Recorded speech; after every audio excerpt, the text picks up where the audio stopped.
kita ada Suzuki V-Strom 650 XT. Okey, V-Strom dia ada old model, new model. Ini yang latest punya new model. Kemudian ini new model pun ada dua spek. Okey, satu panggil V-Strom 650 biasa, satu V-Strom 650 XT. Beza apa you tengok rim so tahu.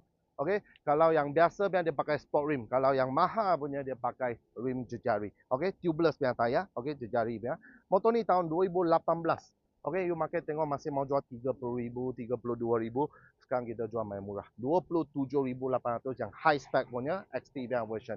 Okey, dari depan color semua original, windshield semua original. Dia sudah tambah satu handguard, sudah tambah satu crash bar, sudah tambah spotlight, sudah tambah berry pan. Okey, tayar depan baru tukar saja. Tayar depan belakang, tayar baru. Okey, bulu semua pun baru juga. Okey, original datang double disc brake, kemudian siap ada ABS, siap ada traction control.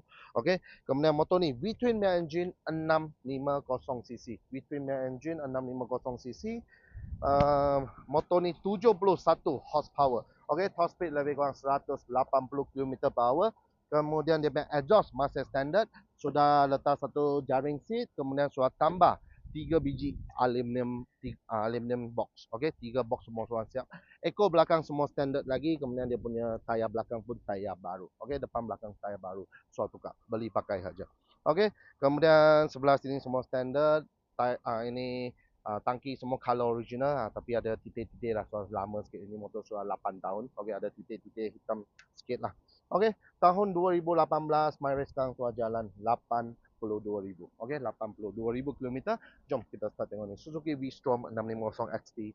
Bunyi dia macam mana.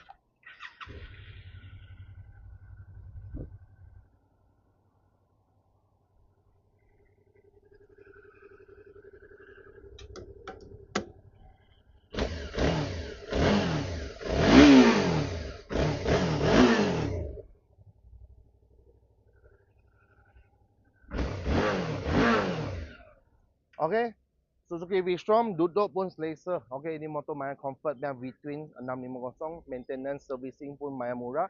Harga sekarang pun tak mahal, tahun 2018 CBU full import Japan punya. Suzuki V-Strom 650 XT. Harga sekarang 27,800. Okey, deposit serendah RM100, bulanan 500 lebih 7 tahun. Loan Aeon, loan kredit, loan kedai, loan bank pun kita berurusan. Kalau you mau guna credit card EPP, zero interest selama 5 tahun pun kita boleh buat juga. Beli pun tak payah risau, kita ada warranty 1 tahun, siap ada kasih voucher sebanyak RM1,000. Okey, voucher untuk you beli helmet, jacket atau apa accessory you mau tambah, tukar exhaust, apa pun boleh. Okey, kalau mau trade motor, jual motor pun kita angkat juga.